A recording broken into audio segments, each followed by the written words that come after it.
Today is Sunday, July the 13th, 2025. It's 1000 hours on the dot, straight up on the East Coast. This is Coffee with Frankie. This is the coffee. I am the Frankie, and this is the Frankie from Flatbush theme song.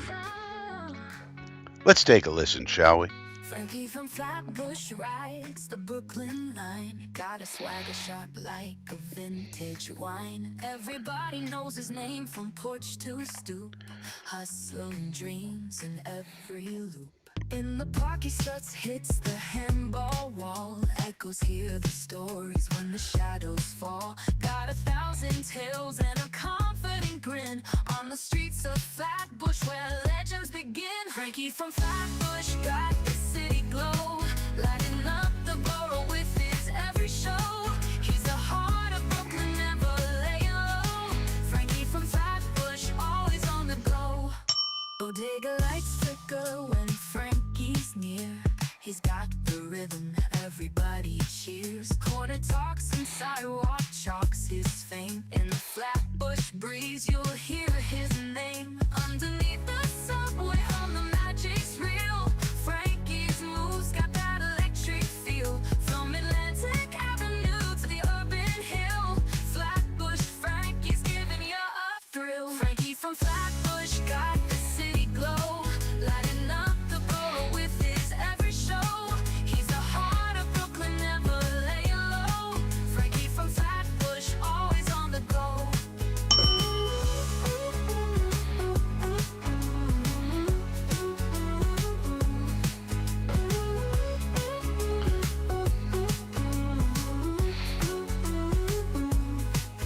Bodega lights flicker when Frankie's near, lighting up the borough with his every show. He's the heart of Brooklyn, never laying low. Frankie from Flatbush, always on the go. Frankie from Flatbush got the city glow, lighting up the borough with his every show.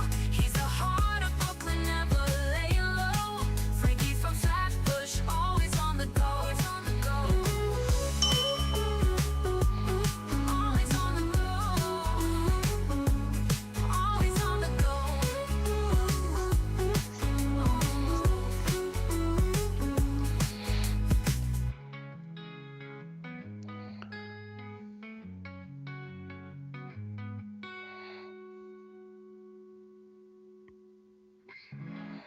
All right, ladies and gentlemen, it's Sunday, July the 13th. If you're in the chat, let me know. We got some folks already here. Let me know if you can hear and see me okay. Let me know about the bell. Let me know about the microphone. Let me know about the camera. Can you see and hear me okay in the chat? Always got to check that first. But first up on the chatters, it's Fern. Wouldn't it be easier if we talk about what they're telling the truth about, meaning the media? Yeah, that's funny. That's a good one, Fern. I mean, probably would be, but of course, there's not a lot of media right now. That's part of the problem. There's not a lot of media going on right now. We got a few stories to talk about, but not a ton. I mean, the Jets have been tight-lipped. They're not talking to the media right now at all, and they're also not doing anything, newsworthy. They're not signing people. They're not signing contracts with people yet. So it's a little thin at the moment. The Dodesters here. Alan Dodes. Today is the Sunday. That is the coffee. This is the Frankie. Come for the theme song. Stay for the Jets talk. Oh, yeah. That's the Dodester. Todd's here. Todd the farmer. If you ate food today, thank a farmer. So thank you, Todd, for farming. Good morning to you, sir. Joe Mike is back to business. GM Frankie. Well, there's not a lot going on with GM Frankie or GM Muji or GM anybody. What the hell's going on around here? Phil Adams is here from across the pond. Jolly old England. where it is not 10 o'clock. It's more like 3 o'clock. Jet 41 is here. We got the bell. Okay, the bell's working.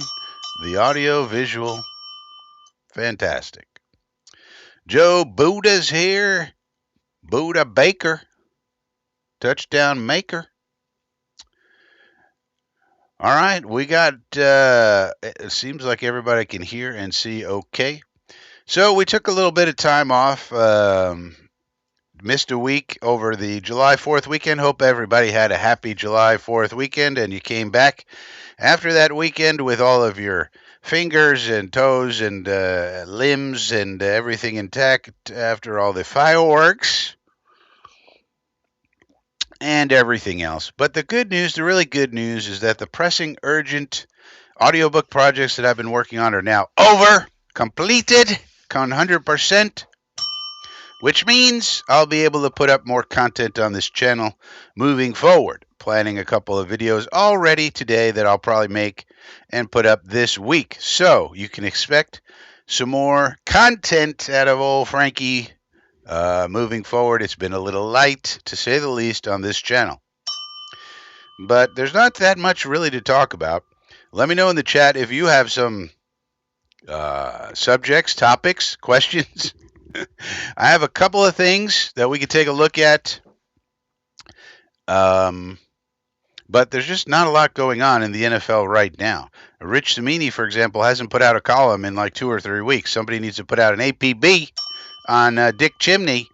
He's not even writing up columns anymore. That's how quiet it is. For example, I mean, Connor Hughes not writing. Nobody's writing. Zach Rosenblatt. Nobody's writing columns. Jets X Factor has extremely light. Jets X Factor extremely light content. I mean, they're talking about Isaiah Davis might get more carries. That's an article they're running with.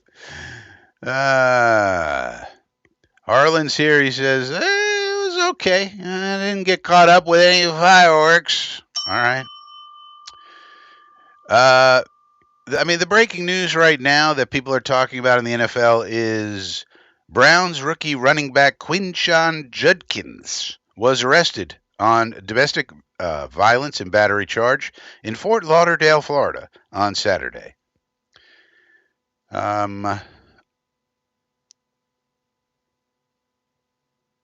He has been charged with misdemeanor battery.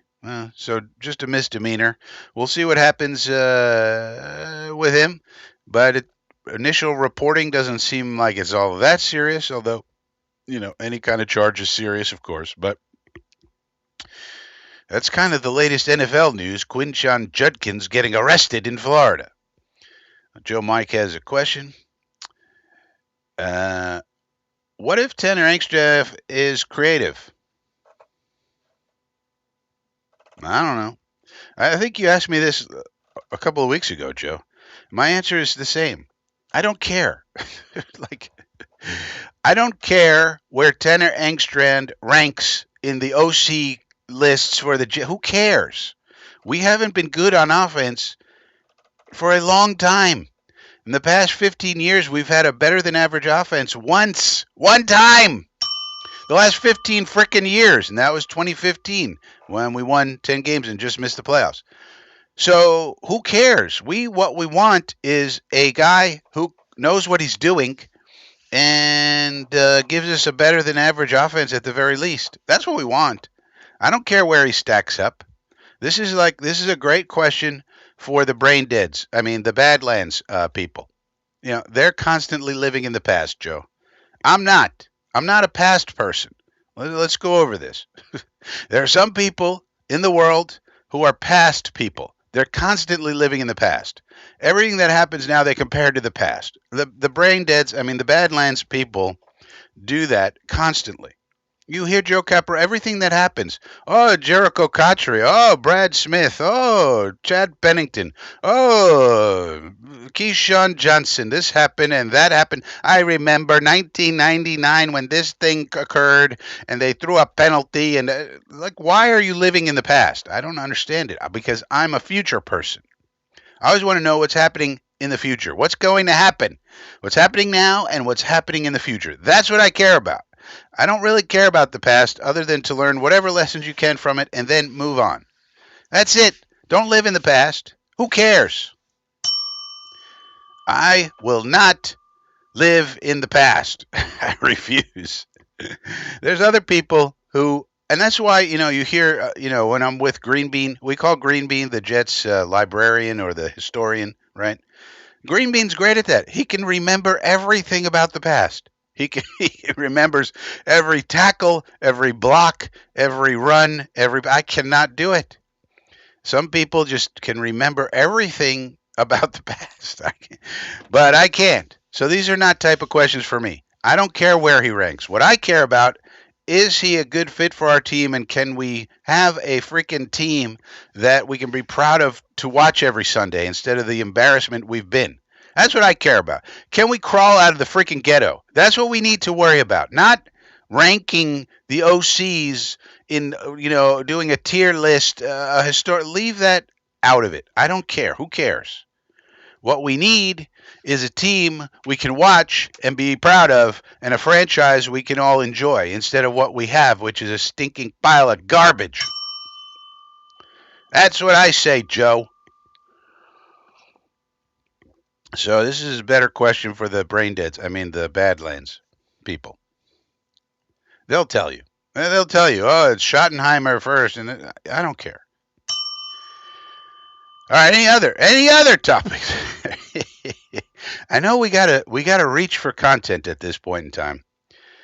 I think what it will do is the bold prediction. No, let's do. You know what? We do have some power rankings. Yahoo Sports has some power rankings.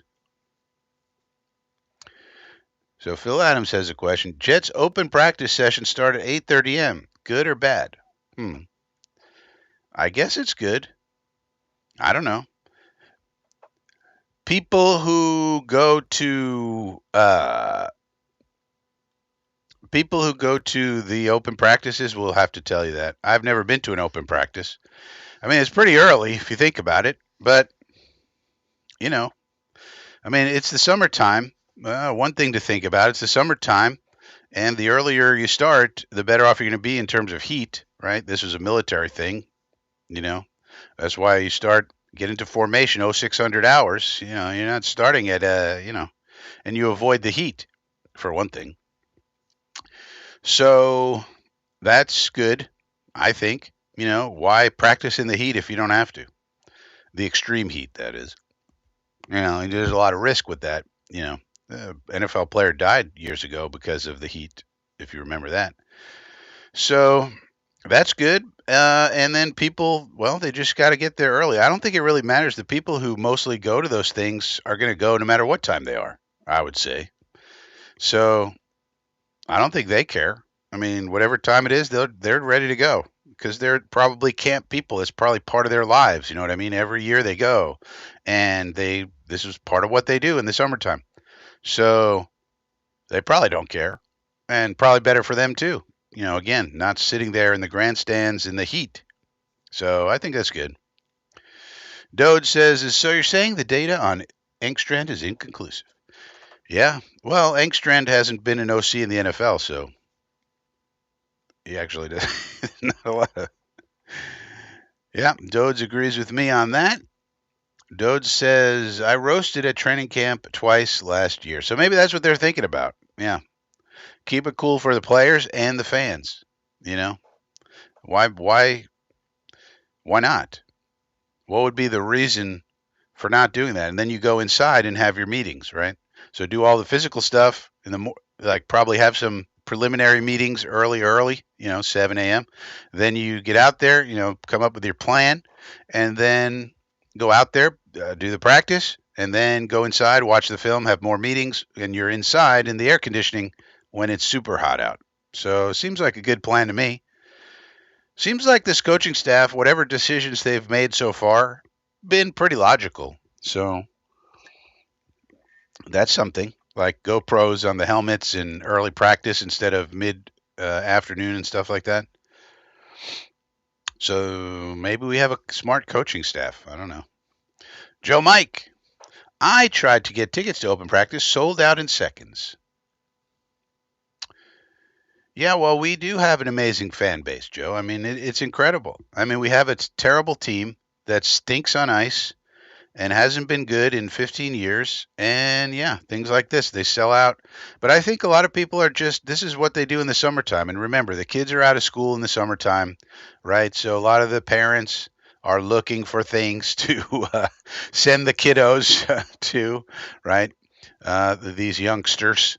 And so there's that part of it. And then you got the retirees, who are out there and, they're looking for stuff to do.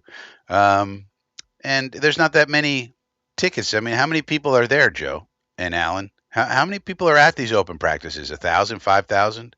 That's nothing for the New York City area, New York City, New Jersey area.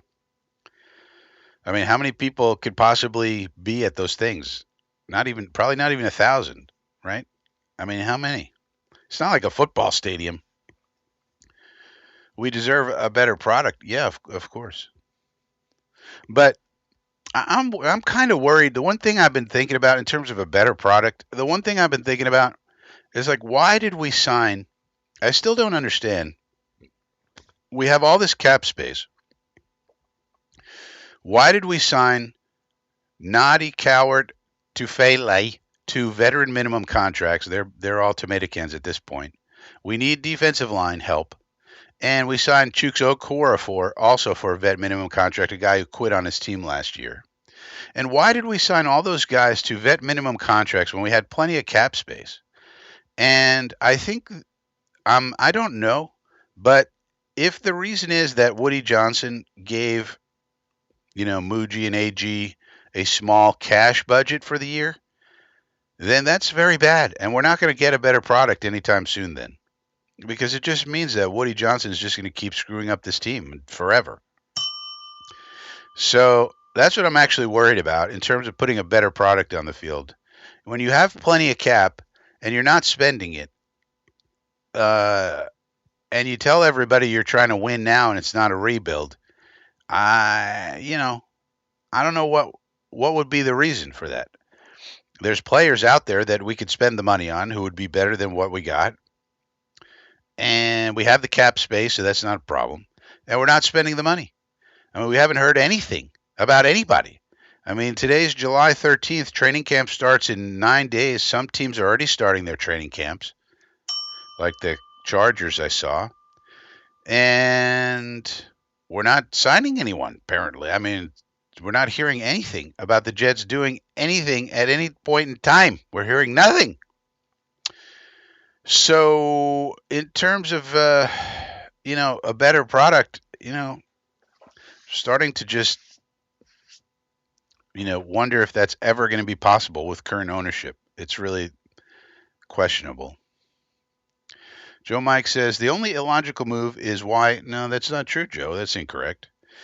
So, Clemens is better than all the other people we have. I mean, if we went and signed Zadarius Smith and Jadeveon Clowney and a bunch of other people, and then we drafted a few guys high, then you could say that. But Clemens is better than he definitely deserves a roster spot. What are you talking about? Considering who we have now, we should have gotten better players. This is what I'm trying to say. The problem is we didn't go out and get better players. Who's going to knock him off the roster? Tyler Barron, the 5th-round pick? Who's going to knock him off the roster? You can't just let a guy go if he's better than what you got, which is the current case because of how we handled the offseason. This is what I'm talking about. We didn't need to spend $12 million on frickin' Brandon Stevens. Nobody forced us to do that. There were plenty of players we could have gotten to bulk up the defensive line, including edge players, that would have then we could have released or traded Clemens. And Clemens makes $1 million or $2 million, so he doesn't make much money, and he's better than what we would have if we released him. So there's no point in getting rid of him because we would get worse. So I disagree, Joe. A lot of people on the roster stink. especially some of the ones we signed. You know, when you're signing guys to veteran minimum contracts, that means the entire league looked at this guy and didn't want to give him any more money than you gave him. You understand? 32 teams looked at these tomato cans we signed and said, you know, either they didn't want to sign them at any price at all, or they said, "Oh, we'll give you a vet minimum contract, but you got to be third string." And we said, "We'll give you a vet minimum contract, but you get to play." And they said, "All right, I guess we'll go to the Jets." So that tells you 32 teams all looked at those three guys, Nadi and Cowart and Tufele. All got veteran minimum contracts. All 32 teams said, "We will not do any better than that in terms of what we will pay you." That's not just the Jets evaluation, that's 32 teams saying that these guys aren't very good. And we signed them, and we think they're going to be good. How? Look at Derek Notty's film. He gets blown off the line every time. He used to have a lot of strength in his legs, you know, when he was younger, but not anymore. Something happened. He's not good. Dodes, if you put word out here in Jets YouTube, you want to go to training camp, sometimes people help out. Oh, that's good. Yeah, so put the word out. Maybe people have extra tickets. And people like Jets Media go, and he has, I guess he's got ins. I don't know. Some people have connections, and maybe he could help you out. But I know he goes to those things and he does live streams from there, so that's always fun to see. Alan says, last year is between, oh, right. So, okay, 15 to 2,000. That's a lot of people for a practice, but think about it. 2,000 people in the New York City, New Jersey area is nothing. That's why it sells out so fast. Plus, they're free, right? The tickets don't cost anything. So, of course, they could put 2,000 people in a practice for free. A free event for in the summer when kids are out of school and parents are looking to get their kids, you know, anywhere away from the house. Of course, they could sell 2,000 tickets easy. So, yeah, it's not surprising. I mean, there's only 2,000. It's a heavily populated area. People are looking for things to do anyway. So, 6 sets of bleachers plus standing room. Well, yeah, I mean, and if they couldn't get 2,000 people, even for a bad team, I mean, just for anything, people are looking for anything to do in the summertime with their kids. You know what I mean? So, a lot of times. So, yeah, I mean, I would, even though the team stinks, I don't think that really says much about it. There's only 2,000 people. If you can't fill 2,000 people, Harlan says the cap will not exist. I don't know what this means, Harlan. The cap always exists.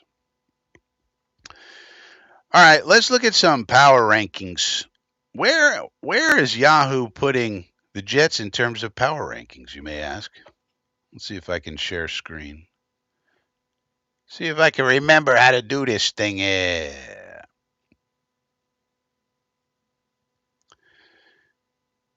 Joe Mike Clemens is making $3.5 million. Oh yeah, there you go. Well, that's what I said, Joe.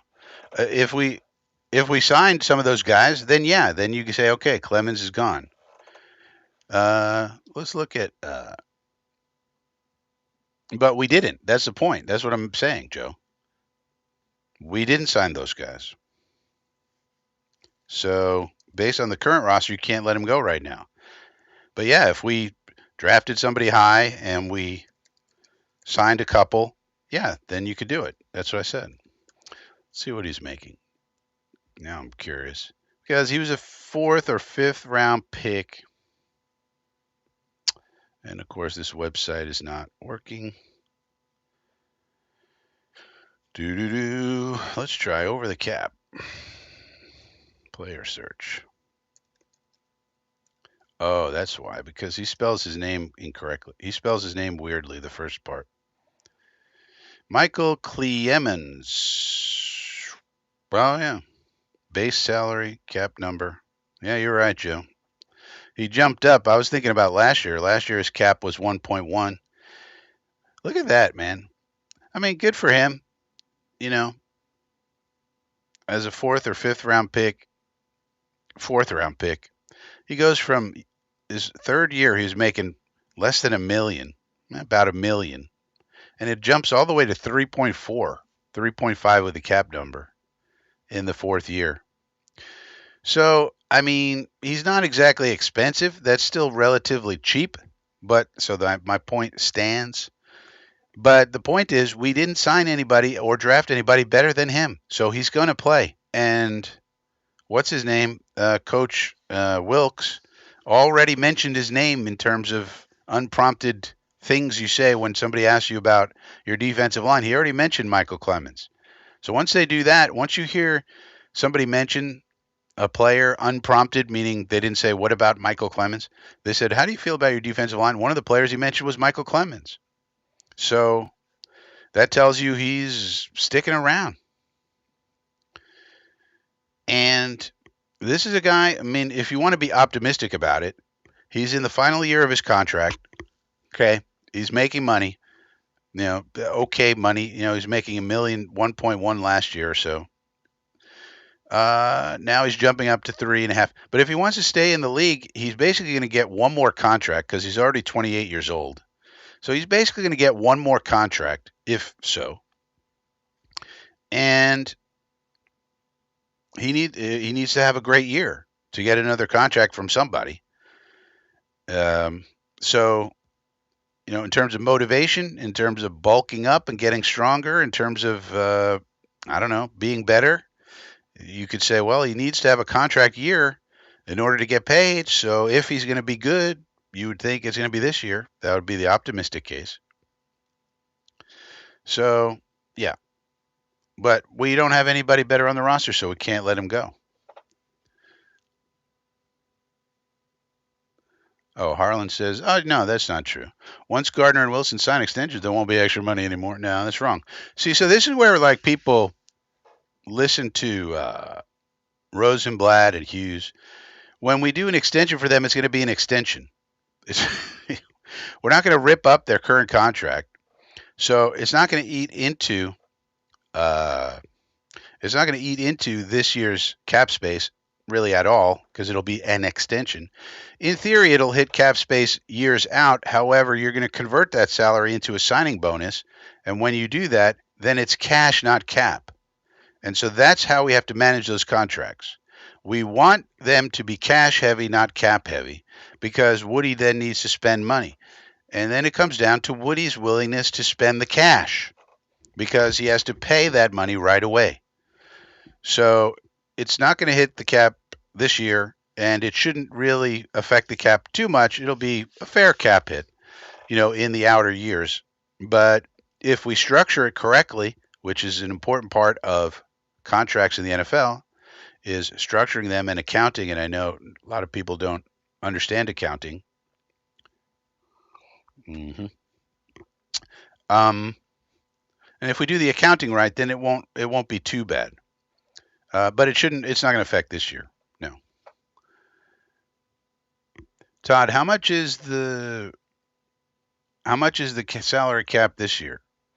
It's a good question. I don't know. Now, of course, there's the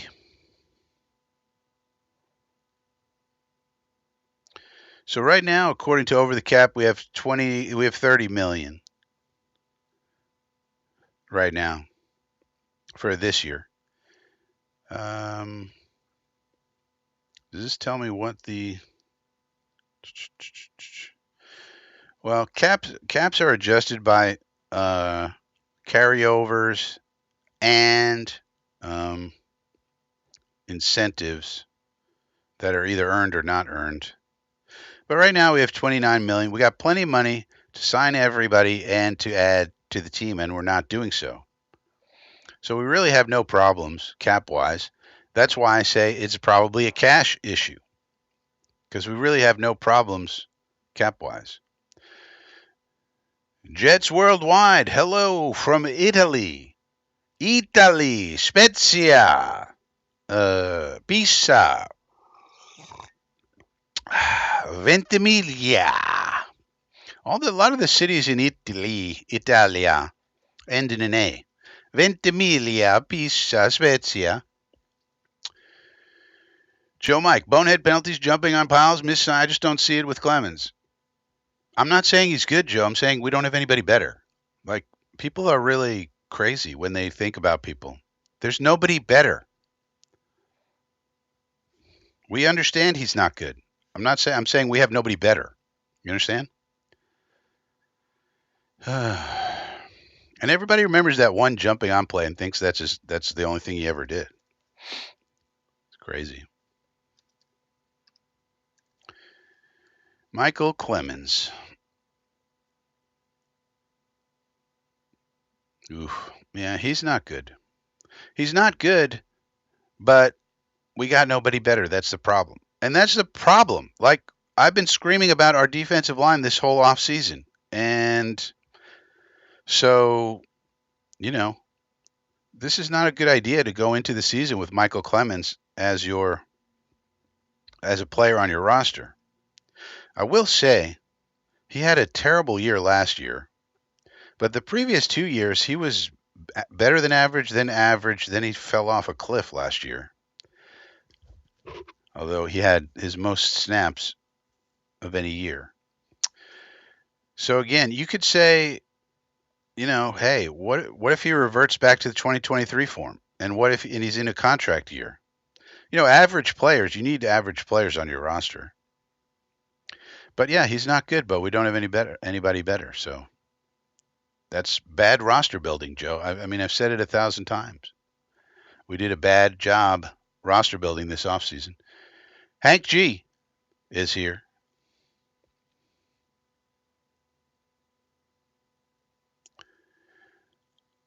Ciao a tutti. Ciao a tutti. From Italia. A.G. Muji had a clear out of what they saw as Deadwood. They could have got rid of Clem, so they must think they could use him. Yeah. I mean, plus there's not that much cap savings if you let go of him, even at 3.5. So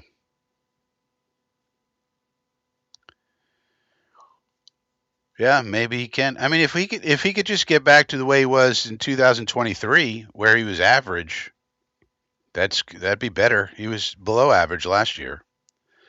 And sometimes guys do have off years. So, I mean, that's why everybody's talking about Andre Cisco. Had a bad year last year, but he's gonna be getting back to his 2023 form. Well, why aren't they saying that about Michael Clemens? Because they remember that stupid thing he did where he jumped on the pile. And other guys do that too, by the way, around the league. Italy, so Phil, yeah, we got the European contingent in place. Great Britain, Italy. All right, let's go back to power rankings. Take a look at the power rankings. Yahoo Sports, they got these power rankings. Well, the good news is we're not the worst team in the league, according to Yahoo. That would be the Tennessee Titans, even though they've got Cam Ward. They say they're the worst team in the league. Long way to go, and Ward won't fix all of that, they say.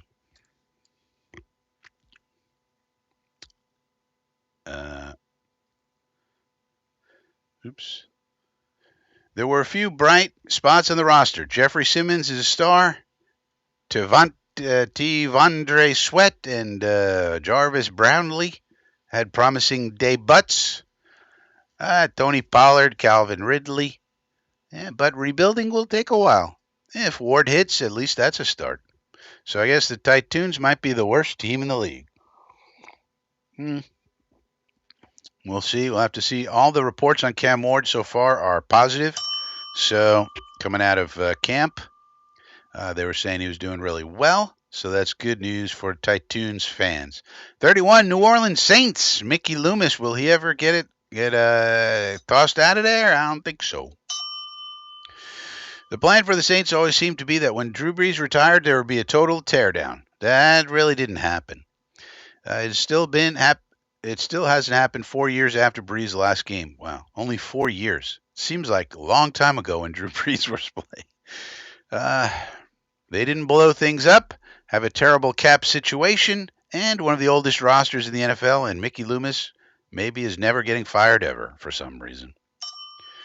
Maybe it needs to get even worse for the Saints to realize they're at rock bottom. And it might be.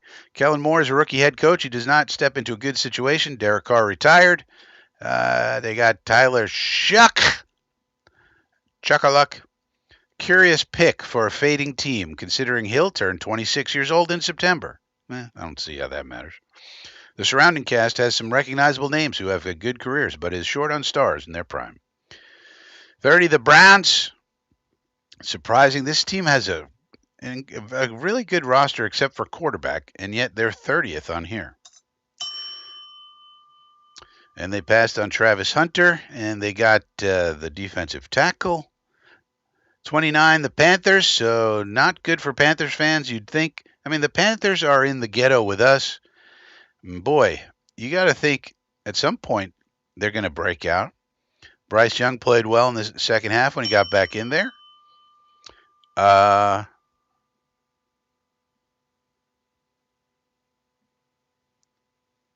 have a long way to go. They drafted Tet McMillan. And then here's us. 28th. They got the wrong number on Justin Fields. And here's what they say. Aaron Glenn seems to be a good hire to lead the rebuild. So everybody except, I guess, us thinks we're rebuilding. The new Jets head coach has already done well handling a tough market and also an uncomfortable Aaron Rodgers situation. Rodgers felt put out when he flew across the country to meet with the Jets just to be greeted with a no-nonsense 15-minute meeting. Glenn and new Jets general manager Darren Muji told Rodgers they're moving on and didn't ask for Rodgers' input on the direction of the franchise, which Rodgers thought he'd provide. Glenn and Muji didn't want to hear it. The meeting was short, sweet, and to the point. Plenty of fans probably appreciated the new Jets brass after that story, especially after dealing with plenty of Rodgers drama and the franchise bending over backward for him. Justin Fields is the next quarterback, a fairly low-cost gamble that the Jets can easily move on from if it doesn't work out. The Jets have plenty of talented players, which was the reason they had hopes for a big season last year. If Rodgers was simply an average quarterback, the Jets have a miserable ownership situation with Woody Johnson. Oh, boy. When you have a bottom five owner, it's really rough. Yeah. And that will be a constant obstacle, this says. That's rough. But there are some seeds of optimism. There were major organizational failures that led the Jets to somehow going from 7-10 with Zach Wilson to 5-12 with Rodgers, playing much better than Wilson ever did. Muji and Glenn are in charge of changing that, though they're far from the first group to try in this miserable era of Jets football. Rodgers was supposed to break the Jets streak of not making the playoffs, but it's alive at 14 seasons. And the worst part of coming up woefully short after that big move is the Jets might shift back near square one. So that is bad. And I don't think that's unfair. This is all fair. There's no lies told here. So it's hard to argue with anything that they're saying here. Whoever wrote this, I think this is fair. Justin Fields is a fairly low-cost gamble, and we can easily move on if it doesn't work out. That's true. We have plenty of talented players. That's true. We have a constant obstacle, which is named Woody Johnson. That's true. What's not true in here? There's no lies told here.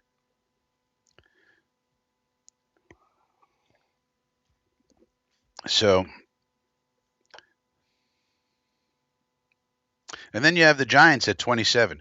How bad is it for the NFL that the two New York teams, in the biggest market, are terrible? Jackson Dart is the best path to showing progress. The Giants have a really good defensive line, secondary that's got an influx of talent, a future star in Neighbors, and not much else. I think if they get an offensive line, they could be better than people think. And they've been trying to build that offensive line, obviously, for years and years, just like us. I think the Giants could surprise some people. They could. Las Vegas Raiders, 26. Tom Brady's team, 26th in the rankings. Old Sneaky Pete Carroll and John Spytek and Tom Shady Tom Brady. Doesn't look like they're going to go very far. They got Brock Bowers, they got Max Crosby, they got Ashton Gianti, and they got Geno Smith, but this is a rebuild. A rebuild with a 74-year-old coach. That's interesting. And a quarterback who will turn 35. Patriots, 25th. So they're saying the Patriots will be better than us. Well, they got Drake May, and we do not. And they have a proven head coach in Mike Vrabel made him out of clay. An exciting quarterback, and his name is Drake May. And just had the best offseason in the NFL. Stick the knife in a little bit, Yahoo. Boy, oh boy. The one team that we could maybe come ahead of in the division, they just had the best offseason in the whole league. Man, win total for the Pats is 8.5. Jeez. We're at 5.5, by the way. 8.5. Wow. They really believe in Vrabel made him out of clay, plus the exciting quarterback, and his name's Drake May. Part of that optimistic win total is a schedule that is projected to be one of the easiest in the NFL. A bigger part is spending a ton of money on free agent upgrades and potentially nailing the draft. It's not like the Patriots will be a Super Bowl. Yeah, the way I see it, they're probably, this year, they're flirt with the playoffs, maybe get in, maybe don't, and then from then on, they're pretty much going to be solid. Colts, 24th. Dolphins, 23rd. So this is not good for the AFC East, if you think about it.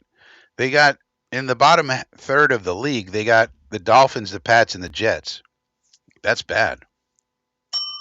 I guess that means maybe we could surprise people if these teams are really that bad. Jacksonville, 22nd. Falcons, 21st. Steelers, 20th. Guess they believe in Aaron Rodgers. Cardinals, 19th. Cowboys, 18th.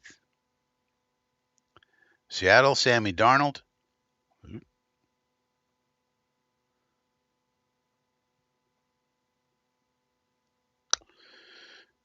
Come on, man.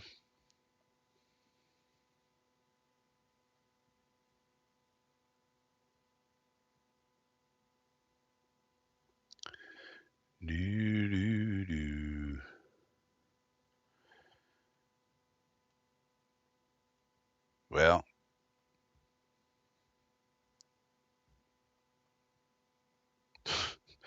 my internet is malfunctioning. All right. Enough of that. We got this story to talk about.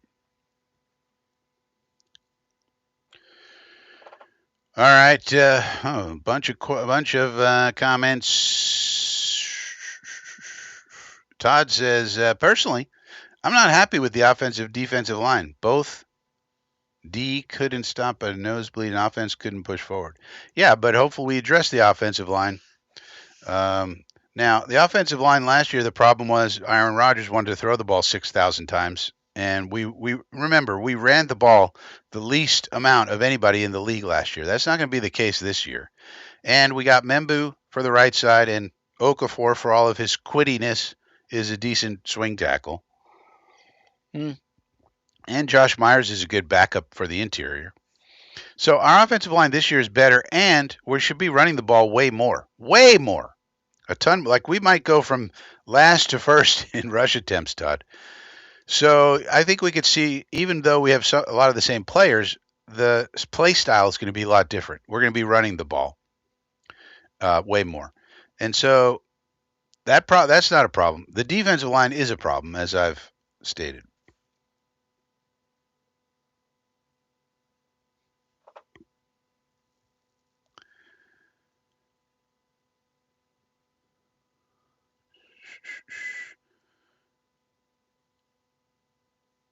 Sluggo's here.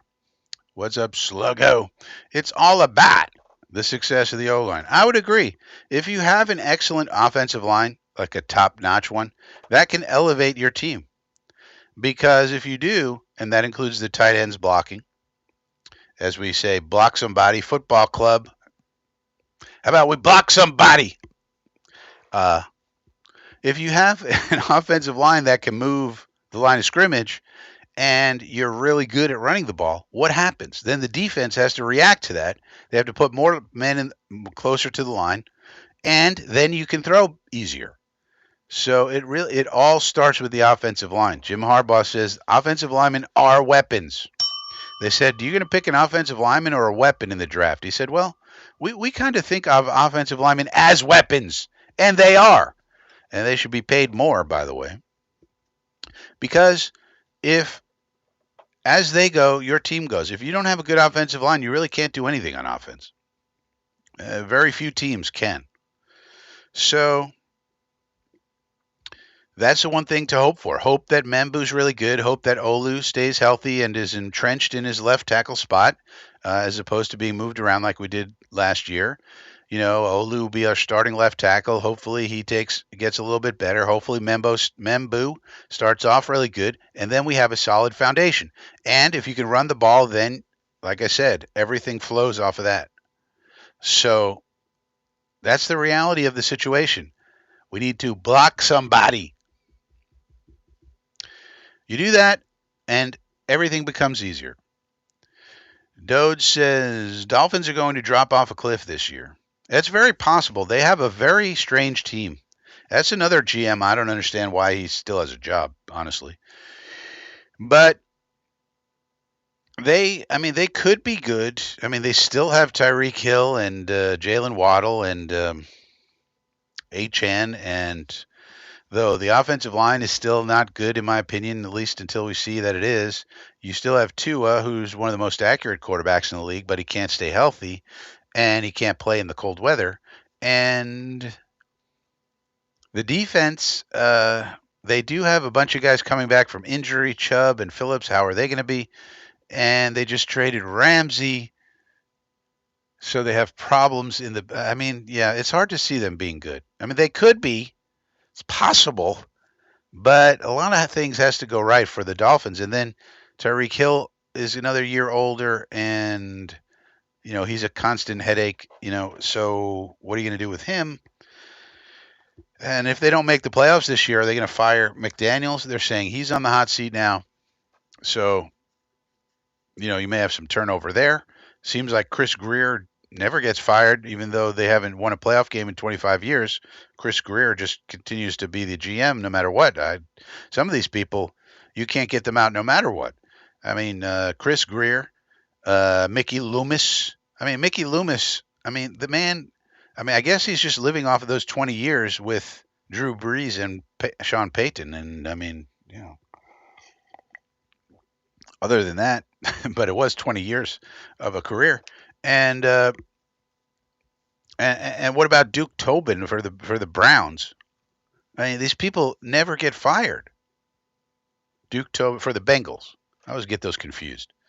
The GM for the Browns is Andrew Berry.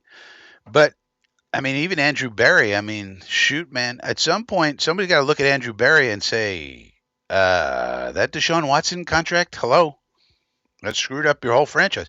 You got Myles Garrett. You got all these talented people. Denzel Ward, a great offensive line. At some point, somebody's got to look at Andrew Berry and say, excuse me, you got to pay the price for that Deshaun Watson guy. If a Jet GM did that, they'd be out of here in 2 seconds. But,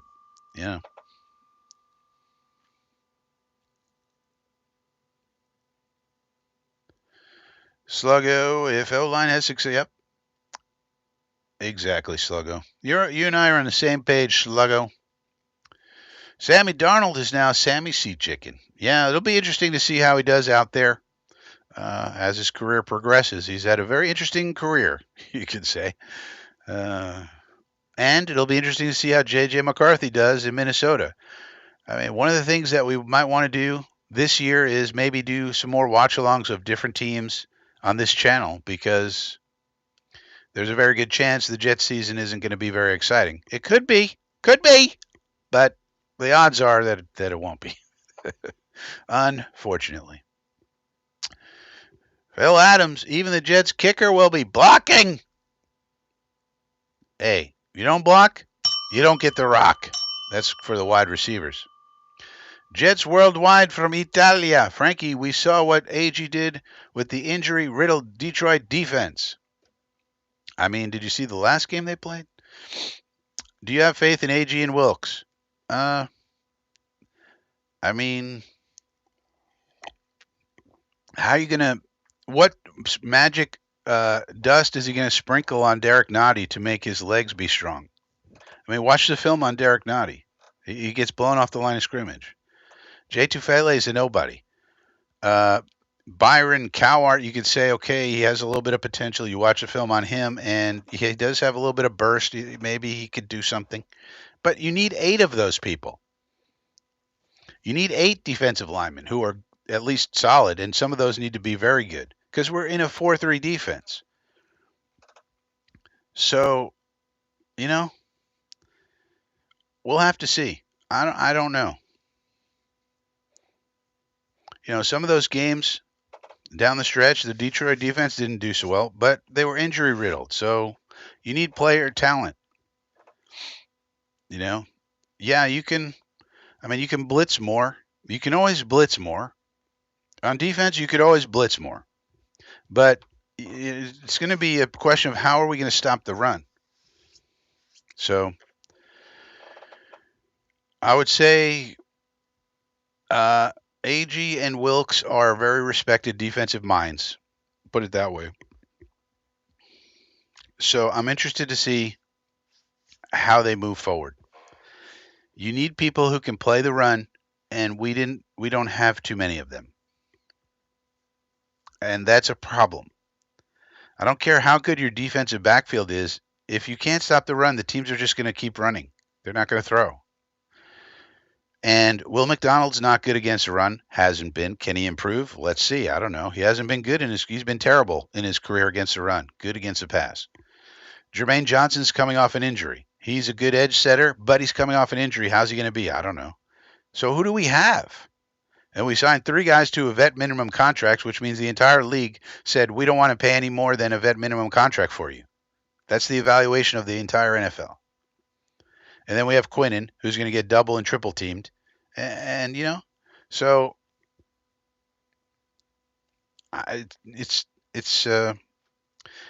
and we don't exactly have. I mean, we have 2 linebackers. Who's our third linebacker? Anybody want to tell me? Tell me in the chat. Who's our third linebacker? Who do you feel comfortable with at third linebacker position? So how are we going to stop the run, Jets worldwide? I don't know, but maybe. But that's just me looking at the roster. I don't know what they're going. Maybe they'll do good. I don't know. And if they do, I'll say, you know what? This is a way to think about it, Jets worldwide. If the Jets can stop the run with this collection of bums that we have on the defensive line, plus only 2 linebackers of any worth on the team. If we do a good job stopping the run this year, then we got some coaches. Put it that way. It means we got some coaching because the talent is not there. Other than Quinnen and an injury comeback Jermaine and half a player in Willie Mack because he can do the pass but not the run. So if with this collection of bums we can stop the run, then boy oh boy do we have some coaches. And that would be great news. So let's watch it. I don't know. I got to see how they're going to line up. Are we in a wide 9 alignment? Are we in a 3-tech, 1-tech? Are we doing a tight front? What are we doing? I don't know. We haven't seen it. You know, it got to the point, and I'll be tracking it, Jets worldwide. You know, as everybody knows, I do my charts here, right? So as soon as we start charting and then we see what we're doing, I'll be able to tell you what's going to happen. Like by the end of it, I could predict everything that was going to happen with the defense with Saleh and Ulbrich because I'd been charting it for years and I knew exactly how it worked and what we were doing, what we weren't doing, what the weaknesses and strengths were. And then, so if I know it, then guess what? Our opponent knows it, and then they can attack it. And that's exactly what happened. And we also had some injuries that were to key players last year, like Mosley and Michael Carter and Jermaine. Three very key people. And that combined led to our worst defensive performance in the Saleh era, other than maybe, I guess, the first year when we had no players. Um, so, for me, I got to see it. I don't have faith. I got to see it. And one thing that worries me, Jets Worldwide, is that Aaron Glenn and Steve Wilkes both come from a defensive backfield coach perspective, even though they both have been defensive coordinators, and Wilkes has been a head coach twice. But they started out, and their main background was in the defensive backfield, and I think they're going to do at least a good job of coaching those guys up. So that's great. But how good? Now Eric Washington's our defensive line coach, and he's very well respected and experienced. So, maybe he'll do a fantastic job. We'll have to see. So I would say no faith. I got to see it with my eyes. Jazz Worldwide. Mid Flair is here. Slogo says, I'd like to see a backfield at times of fullback Andrew Beck, Allen, Brees in flex bone formation. I'm sure we're going to see a bunch of that, Slogo. I mean, as we do these RPO things, I'm pretty sure we're going to get creative in terms of our running back usage. And I would call this 21 personnel. I would consider, Beck is going to be a hybrid player, fullback, tight end, and he's going to move around all over the place. Sometimes he'll be on the line, sometimes he'll be in the backfield, sometimes, he'll be all over the place. We'll split him out wide at times. And we started to do that with Ruckert a little bit, but I think Beck is a better fit for that. We call him the sniffer. So I have a video on Andrew Beck, in case you guys haven't seen it, called What is a Sniffer and Why is it Andrew Beck? Explaining the role that Andrew Beck is likely to play in this RPO heavy offense. So I did a whole video on that, so check that out. Todd, if Pittsburgh has a bad season, I could see Steelers bringing in Coach McDaniels. Well, if the Steelers have a bad season, that'll mean Rodgers has had a bad season, which will be fun to watch. Number one. But then there'll be a big controversy over firing Tomlin. There'll be a split. A lot of the Pittsburgh Steelers fans, who I know, having lived in Pittsburgh, will want him fired. A lot of the Pittsburgh Steelers fans that I know are sending me texts saying they want to go into the fan transfer portal because they don't want Rodgers. But nonetheless, if this season goes down in flames, they just extended Omar Khan, I believe. So he's not going anywhere. But Tomlin, I mean, at some point, even though they've had unprecedented success there, the fans are not happy with Tomlin. They're spoiled there. Remember, the Steelers have 6 Super Bowls. So they're a blue blood, franchise in the NFL. And they want to compete for Super Bowls. They don't want to just have a winning season. We'd be happy with winning seasons, at this point in time. But not the Steeler fans. So if Tomlin gets fired, he will get a job very quickly. If McDaniels gets fired, he'll definitely get interviews.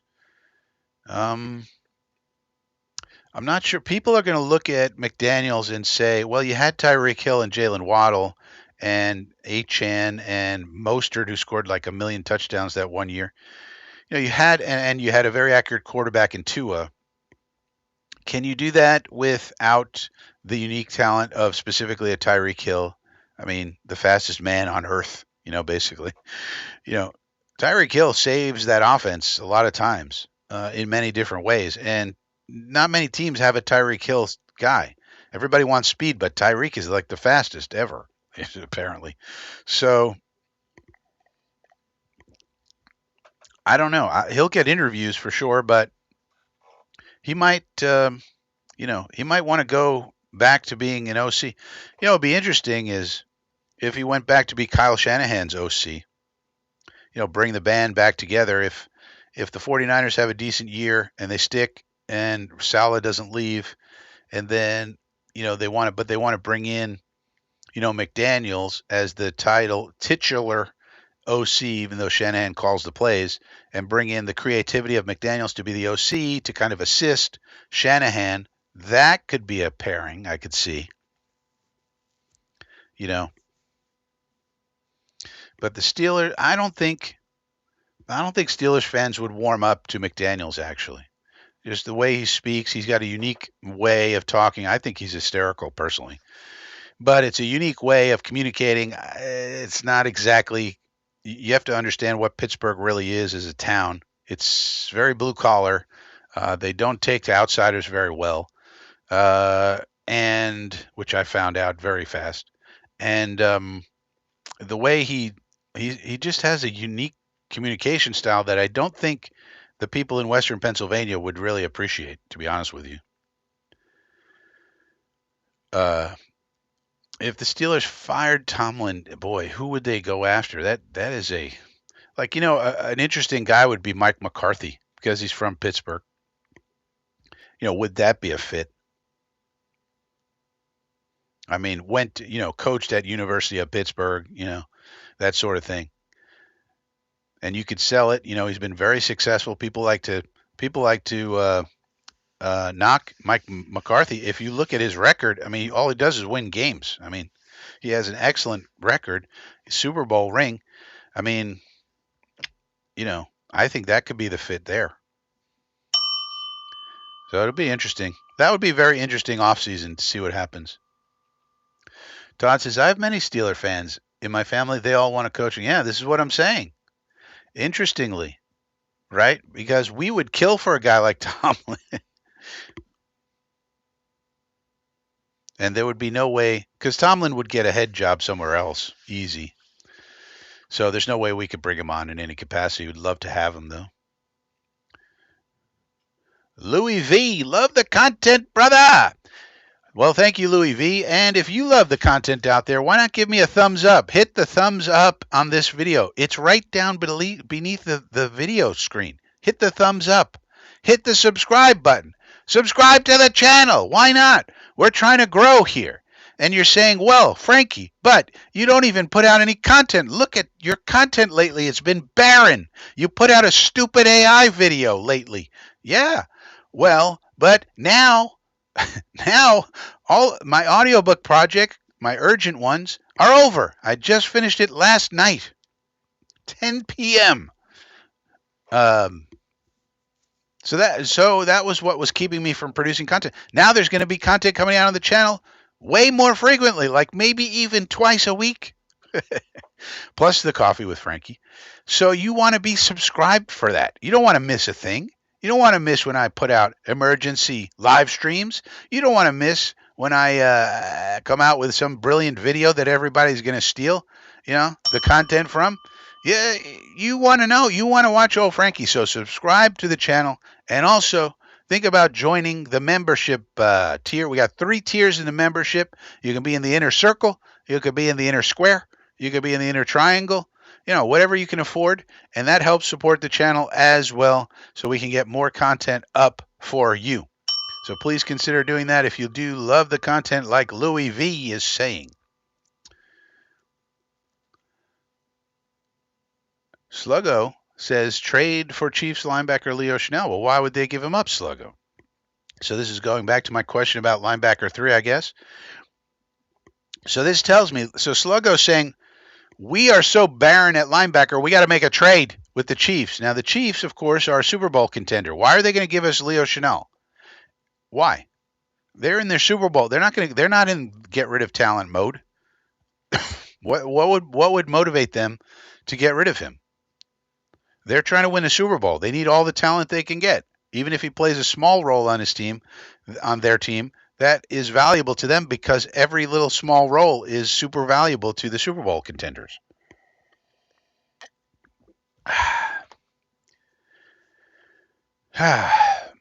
So, sounds good from our point of view. Let's get a good linebacker, but Chiefs aren't going to give him up. Why? I don't see any reason for that. PC Salami is here from Asia. How much of the real stuff uh, Jets will do, we will see in the preseason. Well, we're not going to see a lot, PC, but this is what to watch. So, in one of my videos, maybe the one about Justin Fields, I was talking about things to look for. No, maybe it was the one about Malachi Corley. So I did a video about Malachi Corley and how he could fit in to the plans of the Jets if he can get healthy and then impress, which so far he has not. But if he does make the team, he could have a role similar to what he played in college because he played in an RPO heavy scheme in college and he could run some of the same routes he ran in college here since we're going to be doing an RPO. So one of the things you could look at in the preseason, how much 10 personnel do we run, right? Some of the things you want to do from the passing perspective in an RPO scheme involve 10 personnel. I think it's called a slicer routes, things of that nature. Require four wide receivers on the field at a time. In the past 3 years, as I've been doing drive charts for the Jets, hardly ever 10 personnel. Maybe once or twice in 3 years we had 10 personnel on the field. 10 meaning one running back, no tight ends. So that could be something you look for. That's a clue, right? It's a clue that we're going to be running some of these slicer routes and other things that are RPO that are used typically in an RPO scheme. Secondarily, let's look at how we're using Andrew Beck. Andrew Beck is a very interesting guy because he could unlock a lot of things. Is he on the field? If he is, where's he lining up? Is he in the backfield? Sluggo was talking about this earlier. I think it was Sluggo. Where is he lining up? Is he in the backfield? Is he on the line? Is he spread out? He is an interesting guy because he can be a weapon for us. How effective he'll be, we'll see. Maybe he'll stink. We don't know. But how are they using that position, the sniffer role? So I did a video on that. Check that out. And all of these things that I've done videos on are things you could look at in the preseason in terms of alignment. We're probably not going to, run our full complement of plays, but we're going to start seeing how we're going to align, and then that will tell us what to look for going forward with the real people and running the real plays.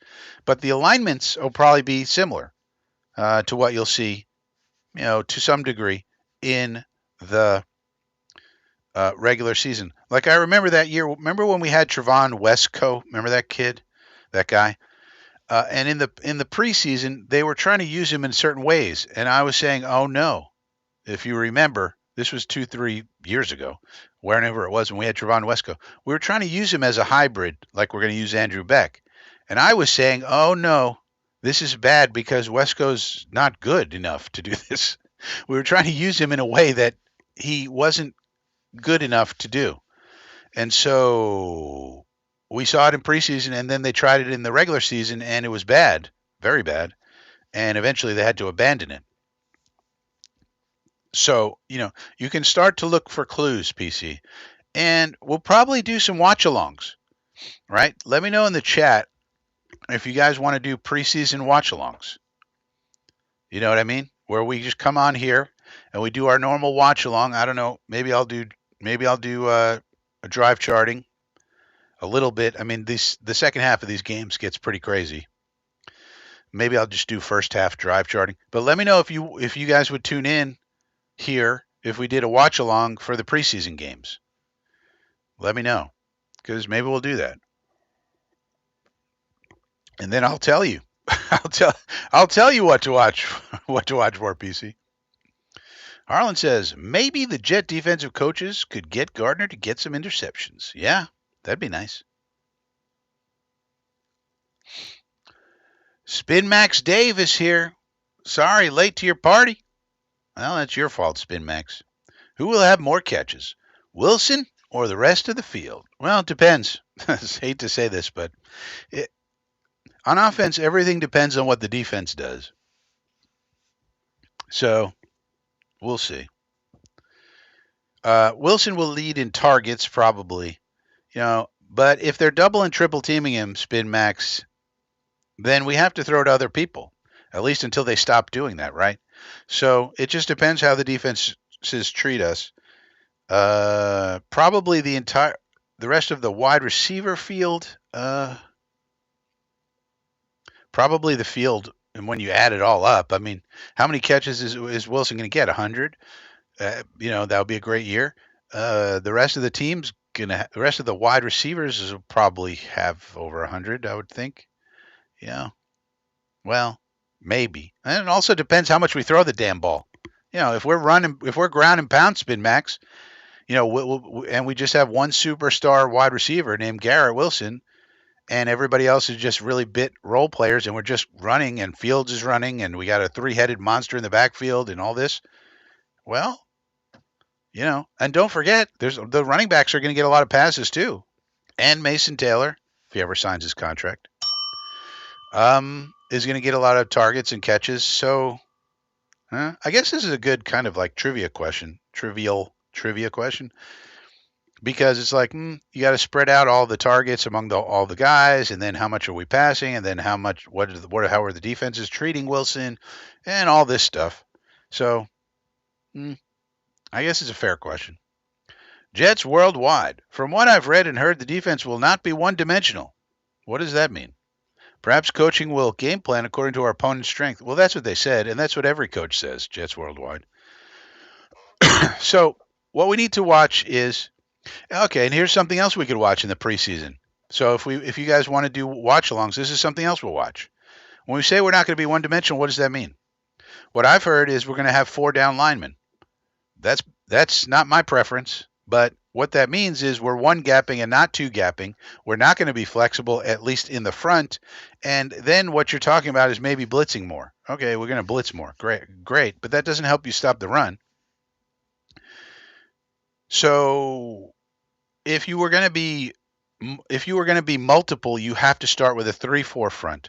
Look at the Ravens, Steelers, Vikings, for example. The Vikings are the best example of a multiple front team. You have no idea what the hell they're doing on any given play.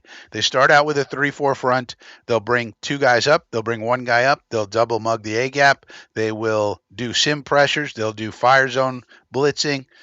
They will do all sorts of crap. They'll put 9 guys on the line of scrimmage. They will do all sorts of stuff, starting out from a 3-4 base and then moving people around to a 4-man front, 5-man front, all this. That's typically how you do that. And the reason you could do that is because linebackers are the most flexible dudes that you have on defense. They can cover people, they can blitz, they can put their hand in the dirt, some of them. They're fast, they're strong. You can do a lot more with the chess pieces who are known as linebackers than you can defensive linemen. But if you have a 4-3 scheme, which it seems like we're going to have as a base, you can do less with those D linemen. You can move them around. You can do a tight front. You can do, a bear front. You can do, different alignments and techniques with D linemen. But you can't be as creative when you have 4 down linemen as opposed to 4 linebackers, because the down linemen are not as athletic typically as your linebackers. So that's a long-winded way to say, if we're one gapping, you're not doing too much. Now, on passing downs, might we blitz more? Sure. Might we go to more man coverage? I guess. But those things don't help you stop the run. I'm concerned with stopping the run. If you can't stop the run, you don't have a defense. That's just the way it goes. So we'll see. Maybe Wilkes and Glenn will surprise me, and I'll be like, oh, wow, I didn't think of that. That's amazing. But we got to see it. Alan Dodds. One of the reasons I think the Dolphins stink this year is that Tyreek is unhappy and is the ultimate me guy, along with Hassan Reddick. Yeah, but the man puts up numbers. Once he gets into the season, the man puts up numbers, or has been, if he's a me guy and he wants to score touchdowns, isn't that good for the team if he's scoring touchdowns? So I mean, he's been who he is for a long time now, and he's a very successful receiver. But at the same time, the Dolphins have not, obviously been that successful. I mean, they've been more successful than we have. That's not hard in his tenure there.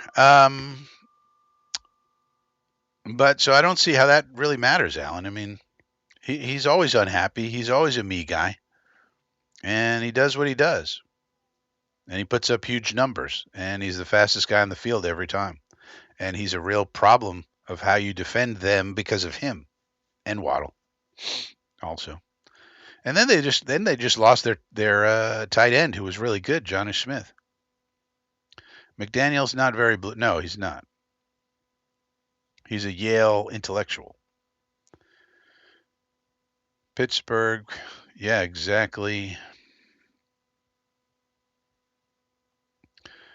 Todd, my son just asked me what the name of your audiobook channel. All right, that's good to know. It's called Frank's Audio Project. That's not the greatest. It used to be called The Audio Project, and now it's called Frank's Audiobook Project, but Audio Project. But you can also go into apps like Libby and get those audiobooks narrated by me. And pretty much anywhere audiobooks are sold, except for Audible. So not just on YouTube, but anywhere you get your audiobooks, except for Audible. Screw Audible. Rabel and Tomlin in division would be a challenge. Well, we got challenged now. I mean, think about it. I mean, McDaniels is on thin ice, but he's obviously a good offensive mind. Now you got Vrabel and McDermott. They're solid, right? So, I mean, at the end of the day, we just got to hope Aaron Glenn is really, really a good head coach. But we'll see. JoJo's here. JoJo was a man from Tucson, Arizona. I think Madden video games fried everyone's brains. Yeah, I think that too. Well, don't forget, JoJo, you got Madden, you got fantasy, you got betting, um, you know, and all those things. That's how people view the league a lot of times, especially fantasy. I think fantasy has done more to skew the perception of people in terms of let's get this guy, let's get that guy, because they just get these people in fantasy and you just stack them up on your team, and it's like, but that's not how it works in the NFL. Like there's salaries, there's roles, there's human beings who are unhappy or happy or whatever, want to go play for this coach and not that coach. Sky Pilot, Barnes or Bartlett? Who's Bartlett? Who the heck is Bartlett? We have a guy named Bartlett on our team. I mean, this is the point. You're going to go Zaire Barnes, linebacker 3. You're comfortable with that, Sky Pilot? Zaire Barnes? What has he done? He's not done anything. That's the whole point. I know we have players, but they're not any good. I mean, Kiko Mawagoa was like the 20th ranked linebacker in the draft. There aren't, and there's a big drop off after the first 5. And he was like number 20. So he's going to do something, or Zaire Barnes, who's never done anything since he's been here, or whoever else. I don't even know who's Bartlett. Do we have a Bartlett? I don't know. God's sakes, man. Let's look at our roster. You guys want to look at the roster? I haven't looked at the roster in a while.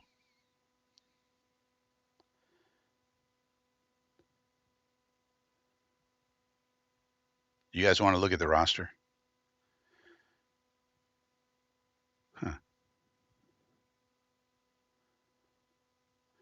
Kind of feel like a little, because I think I need to update the roster. What about the roster, Frankie? You've been working on your audiobooks. You forgot to update the roster. Hello? We signed some people. We signed a kicker. Rosters. What about the roster? Bartlett. Here's the roster. Do we have a Bartlett? We don't have a Bartlett. There's no Bartlett. Sky Pilot. Let's take a look at our roster, shall we? See, we don't even know the names of the guys on our team. That's how bad the roster is. Oh boy.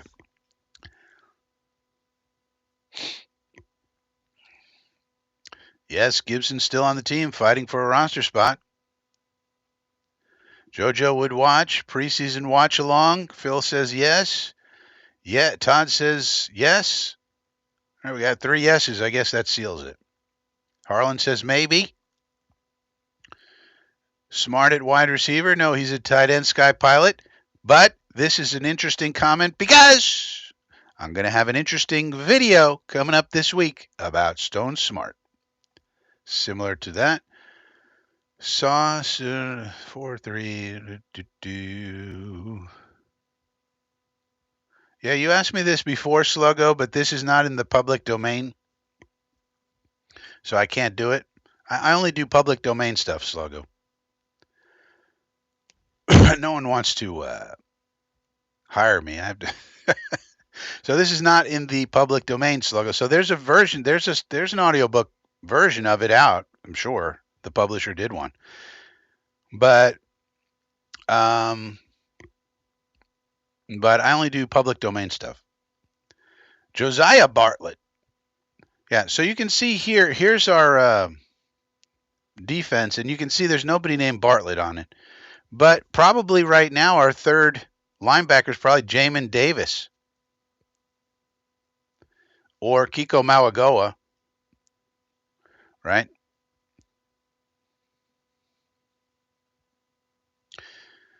So Todd says he just subscribed. Okay.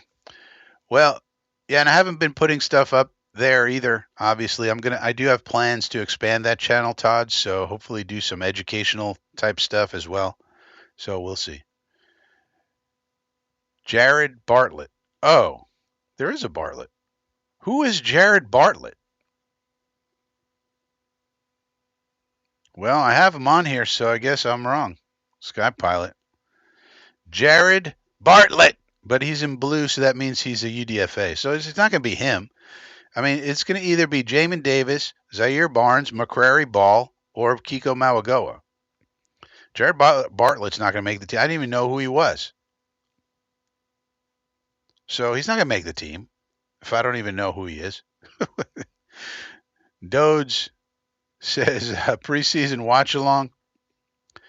Snoopy's here. He says yes. All right, so I guess we're gonna do some preseason watch alongs, everybody. Announcement. Listen up, you bunch of ass clowns. We're gonna do some watch alongs. All the preseason games, all 3 of them. We'll do some watch alongs. Old Frankie. So check it out.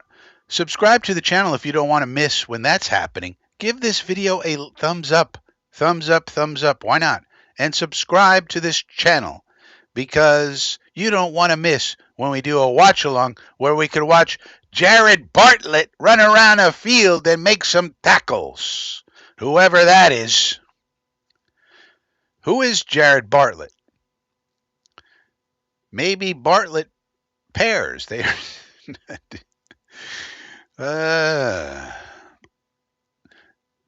Jared Bartlett is 4th string MLB.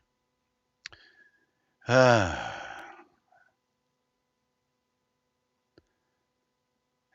says spike to like. Yeah, spike to like, everybody. But apparently we do have a Jared Bartlett. So he's not the 3rd linebacker, though. I mean, Jamin Davis is a former first-round pick. So you'd have to think he's probably got in the lead now. We did draft Kiko Mawagoa in this year's draft, so obviously this coaching staff likes him. And then you got Barnes and McCrary Ball. They both have played special teams for us for the most part, and some, have played a few snaps on defense at times.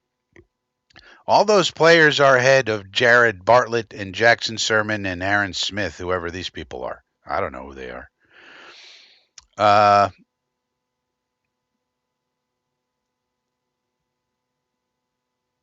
Oh, see, so like Anders Carlson, didn't we release Anders Carlson? Yeah, see, I don't even have the thicker kicker up here, right? We released Anders Carlson, right? And we got, what's the thicker kicker's name? See, this is how much haven't been paying attention. Ass clown. We should make the ass clowns. You pay. Should the ass clowns pay like more or less? Like, should they pay 99 cents a month or like 10.99 a month? You want to be in the ass clowns? They should probably be like 99 cents a month.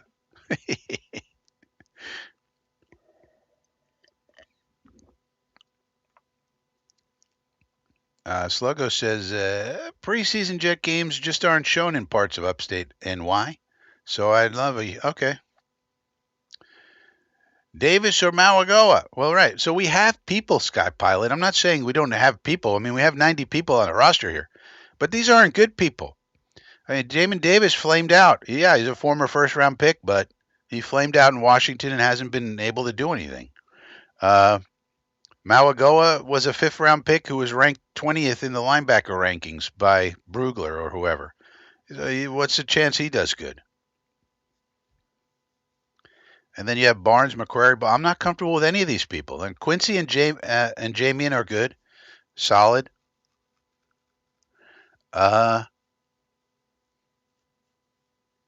but behind them is, again, it's probably Jamin Davis if I had to guess. With, these guys are fighting for roster spots, and Bartlett is a UDFA, so he's most likely not gonna make it. Because I don't even know who he is. Where did Bartlett even play? I don't know anything about it. I haven't even. So Carlson, what's the name of our thicker kicker dude? Come on, chat. Hell, I'd become a subscribing member to Fast Frankie's preseason Jet watch along. Sky Pilot, let's see if they coach them up. Yeah, well, you can say that about anybody. What's the name of our thicker kicker? Let's go, chat. Come on now. I know we released Anders Carlson, so we got rid of him. And then we signed the thicker kicker. Come on, what's his name? Don't make me look it up. All right, you're making me look it up.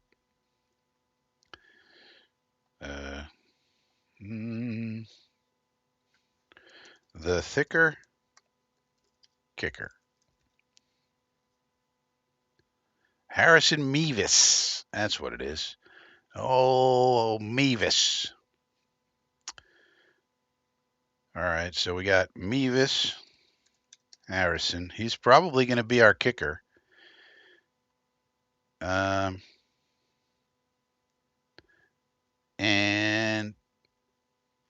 that's our 90-man roster.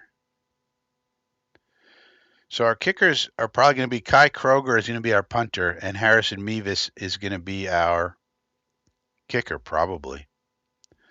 Now, he's a UDFA. So 22, 16. We got 90 on the roster now. Let's turn him blue.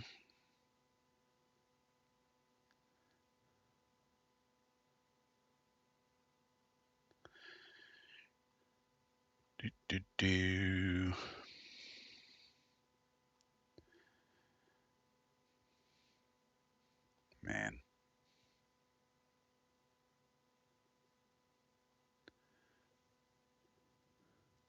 Kai Kroger. He's a lefty punter, Sluggo, but he can also throw. So we can do fake punts. Fake punts-a-palooza. Mevis and Butthead. Yeah, there you go. Mevis and Butthead.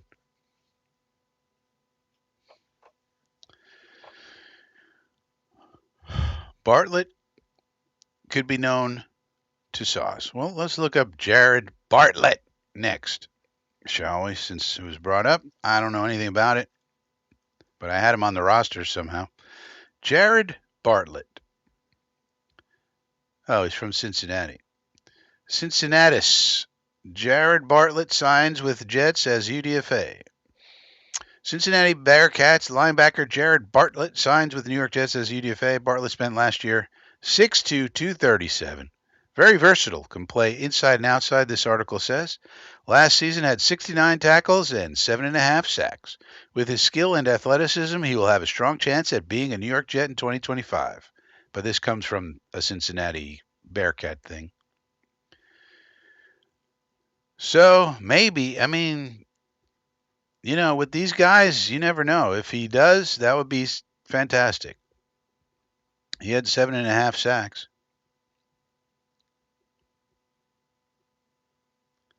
So that's something in a season. That's kind of a lot, to be honest. But he spent 1 year with Cincinnati, and he spent 5 years in West Virginia. So this is an older player. I don't mind that for a guy on the roster fringe. Maybe he'll come in with some smarts. Looks the part. This is what he looks like. But he played at West Virginia. I mean, West Virginia's not, terrible or anything, but this is what the man looks like. There he is. Jared Bartlett. And says he's 6'2", 237, 69 tackles, 7.5 sacks. And, but look, I mean, these people are going to have to start making an impact in camp. Nobody mentioned Jared Bartlett's name in any of the mini camps or anything. They didn't mention that he did any of the reporters. And when we're talking about, mini camp or training camp, we have to rely on the reporters to tell us what's going on. We don't get to see those things. And nobody mentioned Jared Bartlett doing anything. So we'll see. I mean, camp is coming. Some guys are going to jump out. Dodes makes the obvious comment. Fat kicker. Obviously, everybody says he's going to be the next Seabass. Sebastian Janikowski was one of the best kickers in the entire history of the NFL. So I would say probably not. Just because he's fat doesn't mean he's going to be as good as Seabass. Hope he can tackle. Bartlett sounded and looked like he is a player. Well, I mean, you can look at him. He definitely looks the part. 6'2", 237. I mean, that's pretty good size, for a linebacker.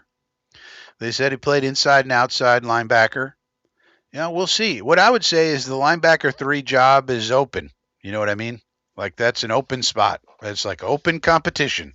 We got nobody who has a lock on that job at all. So whether it's Bartlett or Barnes or Davis or Kiko Mawaroa or whoever, somebody's going to have to grab that job. And now, we don't play with the third linebacker that much. That guy's going to play 10 snaps max, on defense, and then be obviously a special teams contributor. So when we play a base 4-3, base is either 3-4 or 4-3, regardless of how much you're in it. But when we're in a 4-3, historically, the past 4 years when I've been tracking this, we're in a nickel. We're in nickel, 75, 80% of the time. So the third linebacker doesn't play that much. But now we have a new squad, so I don't know what they're going to do, but we'll track it. And most teams these days are in nickel a lot because more teams are going to 11 personnel a lot. So you respond by taking your linebacker off the field and bringing your nickel corner on the field. So that's not unusual. And so the third linebacker spot is not as important as it used to be in the old days of a 4-3 defense, but it's still interesting that we really have nobody that's you could feel comfortable with. We got a bunch of guys, and it's like, all right, let's see what happens. So I'm not comfortable with this guy. Yeah, he looks the part, and so we'll see. But nobody drafted him, so how good is he? I don't know. Who knows?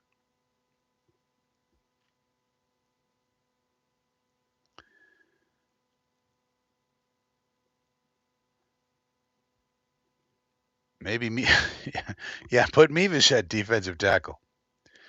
Uh, so let's see if are we missing anybody? Let's look at this roster. When you look at this roster, I mean, are you comfortable with this roster?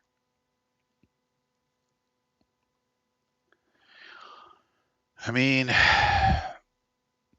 some of the things I would say that are interesting here to me, I would hope that like a guy like Leander Vigand, if he made the team, that would be awesome. He's an international pathway player, IPP. You know me. Um, and if he was good, he can play. The thing about Vigand, he can play guard and tackle. So if you had the backup, if the backups were Okorafor, Myers, and Vigand, let's say he really impressed, plus either Carter Warren or Max Mitchell, that's a pretty good backup for the offensive line. But this defense is the thing that I'm really worried about. Now, one guy you could watch is Fedarian Mathis. We do have on this team. Maybe Mathis can do something. Uh, Other than that, man, I'm just not seeing. Maybe this Fatorma Mulba or Michael Fletcher. I don't know. But the fact of the matter is that there's a lot of weak people here. Noddy had a 35.8 PFF grade last year. 35. That's terrible. Leonard Taylor, better. Maybe he could improve. Cowart, maybe he could be average. This is a below average grade there. Clemens, below average. I mean, there's just a lot of below average. Tufele, 44, terrible. So it's rough. Jojo, I'm not comfortable at all. Yeah, me neither. And I don't understand it. There's really no reason why we shouldn't be signing people to bulk up this unit. The only reason we wouldn't is because Woody put a small cash budget together this year for Muji, and that's no bueno.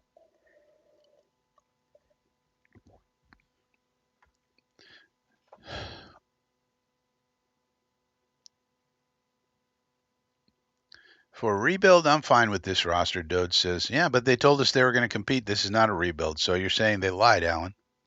So you're saying our head coach is a liar. Is that what you're saying, Alan? He told us and the players, this is not a rebuild. We're trying to win now. So I guess AG is a liar then. Havmo, I like the total unknown of our NYJ situation mainly because I'm an optimist. Huh. Well, as long as we don't know what they are, then they could possibly be good. Yeah. JoJo says rebuild is what it is, but some people are saying 10 to 12 wins. Well, I wouldn't mind a rebuild, JoJo and Allen, but that's not what our head coach told us and told the players. So if it's a rebuild, then we got ourselves a liar as the head coach. Phil says no, the roster should worry us all, but the Jets got to start somewhere. We started at the O-line and D-line. Well, we have to be coached up to death. I mean, so what you're saying then is that Derek Nottie didn't get good coaching at the Chiefs? Derek Nottie played for the Kansas City Chiefs. They got bad coaching there? Jay Tufele got bad coaching? Byron Cowart got bad. They all got bad coaching where they were, but we're going to turn them around. All right, maybe Eric Washington can do miracles. I don't know. PC Salami. Yeah, I mean I think you have to be happy with AG. It was a good hire. I think the Muji hire was questionable until we get further evidence. The thing about Darren Muji is nobody in the whole history of the time he was in the Denver Broncos front office, nobody ever thought to interview him, let alone hire him. And so you have to worry about that. We took a guy and we had the 33rd team doing all this vetting for us, apparently. And they came up with a guy who nobody, the entire time he was in the Denver front office, nobody interviewed him, let alone thought about hiring him. And that's who we not only interviewed, but hired. And so this was a total out of left field hire. Now, we hired the head coach first, and AG has more power in the dynamic than Robert Saleh had. But still, you know, then you go, okay, well, maybe this is a wunderkind that we found, a diamond in the rough. And then you see what he did, and it's not that great because look what he put together.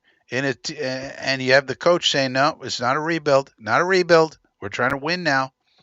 And then these are the players that he acquired. Cowart and Nadi and Tufele, and they retained Mathis and they retained Davis and all these people. And then, and they went and gave $12 million to Brandon Stevens when you could have very easily taken that same $12 million and split it up amongst Brandon Eccles and Levi Onwuzurike and Tyler Conklin, improved 3 positions on your team and gotten an extra draft pick. And then when you had A.Z. Thomas, you project him in to be the starter, and you would have had a much better situation overall than you do now. But instead, they gave $12 million for 3 years to 3 years each, $12 million each for 3 years to Brandon Stevens for some reason, a cornerback who played for one of the best franchises in the NFL, the Ravens, and who can't turn his head and gets picked on all the time, even though he is very athletic. And that's what the general manager did, who nobody in the entire league thought to interview, let alone hire, but we did. And so, you got to wonder about that one. AG, you have more confidence in. You kind of know what you're getting there. He has tons of coaching experience. He was kind of like ready for this moment. He put in his time, tons of years of coaching experience, all of that. And so you feel good about that. But Muji, I don't know. I mean, he was just a no-name nobody. And then when you see what happened in the offseason, and then you come to the draft, first 3 rounds were good. Okay, fine.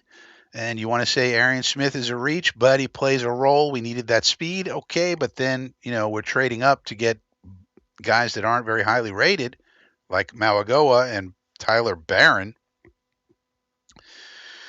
And that's where you really make your money as a general manager. Anybody could have picked Armand Membu. I could have picked him. If I was the GM, I would have picked Armand Membu. With the 8th pick in the 2025 NFL draft, Frankie from Flatbush selects Armand Membu. Whoa, what a surprise. I mean, anybody could have done that. Anybody would have picked Taylor Mason in round 2. Mason Taylor in round 2. Anybody would have. That wasn't hard. The middle rounds is where you make your money as a general manager. Finding those people who can be contributors that other people don't see. But at least now it doesn't look like, as of right now, it doesn't look like he whiffed on the first 2 picks, so that's good. Because you really can't do that. I mean, the very, very bad GMs whiff on the first and second round picks. That's not good. That's not good. Kicker is a sturdy German. Jojo was a man who go about it, dude. You can never count out Woody getting involved in one way or another. I mean, the biggest way he gets involved is this cash budget. It's the thing I've been thinking about. Every year he gives a different cash budget for cash going out to the players that year, different from cap. So, and every year that changes. And it changes on his whim whether he's pissed off. If he's happy, he gives you a bigger cash budget. If he's upset, he gives you a smaller one. But it's like, you're just cutting off your nose to spite your face. I mean, in the business world, it kind of makes sense. Like if you have a sales team and they really kill it one year and they're bringing it, well, then you give them more of a budget, right, for next year because you're pouring gasoline on a fire of something that's working, right? And if they're really stinking it up, maybe you cut their budget and you cut people from the team because it's not working. We need to try something else. Well, in football, it doesn't really work that way. I mean, you can't really control things like that. Yeah, I just think it's a poor way to run a team where you're going to punish people. I mean, because, in 2023, Aaron Rodgers ran out there and popped his Achilles, and all of our plans, all of our hopes and dreams went down the drain because of an injury. What are we supposed to do about that? So the next year they get a smaller cash budget because Aaron Rodgers popped his Achilles. I mean, it's unpredictable, to a degree. And, the fact of the matter is that Woody Johnson and his brilliant business buddies who are in the business office, like Jaime, they're the ones who did not get insurance on Aaron Rodgers' contract. How stupid is that? These people are supposed to be brilliant business people in the business office, Jaime El High and that whole crew. They decided to advise Woody not to get insurance on Aaron Rodgers' contract. Why does that matter? Because if they had gotten insurance on Aaron Rodgers' contract and that injury happens, the next year we would have gotten more cap space. That's right. See? The next year we would have gotten more cap space because the cap has certain adjustments you can make to it. You can carry money over. You can, if guys, dealing with incentives, if they hit the incentives, if they don't hit the incentives, the cap is adjusted. One way the cap gets adjusted is with this insurance. If you buy a certain insurance, it's part of the contract. I don't know all the technicalities of it, but if you get insurance and a guy has an injury like Rodgers had, that insurance then pays out and you get cap relief. You get an increase in your cap. They did not buy that. They didn't want to pay the premium. You have an old quarterback playing on a stupid, terrible, horrible playing surface, non-grass, and you decide not to get insurance in the contract? That's dumb. That's dumb business. That's stupid. And so then the next year you're pissed off because things didn't go the way you thought, and all of your marketing plans and all of your grand ideas you had with this Aaron Rodgers character go up in smoke, and now you're upset because the season didn't go well and the fans are pissed off and you didn't make as much money as you thought, and now you're going to give Joe Douglas a smaller cash budget because of that? That's called being a dumb idiot moron. Businessman. Hey, you're supposed to be a businessman. Insurance is a business decision. It's just part and parcel of business. And if Woody's supposed to be some great businessman, and Jaime El High and his old team supposed to be great business people, all right, fine. Well, then why do you continually make stupid decisions then? No. I don't know. Alan says, yes, they're liars. Got to sell tickets and keep up player morale. I don't like it. I don't like it, Dodes. I mean, you don't have to come out. I mean, nobody ever is going to come out and say we're rebuilding. Don't worry, But there's things you can say where you don't have to say we're trying to win now. You could say, yeah, we're trying to win, of course, but we understand that sometimes, things take a little time, something like that. You never gonna come out and say, we're throwing in the towel. You never gonna come out and say that. We all know that. But you don't want to necessarily say, we're winning now, when you're really not. You're going to sign a bunch of tomato cans to play defensive tackle.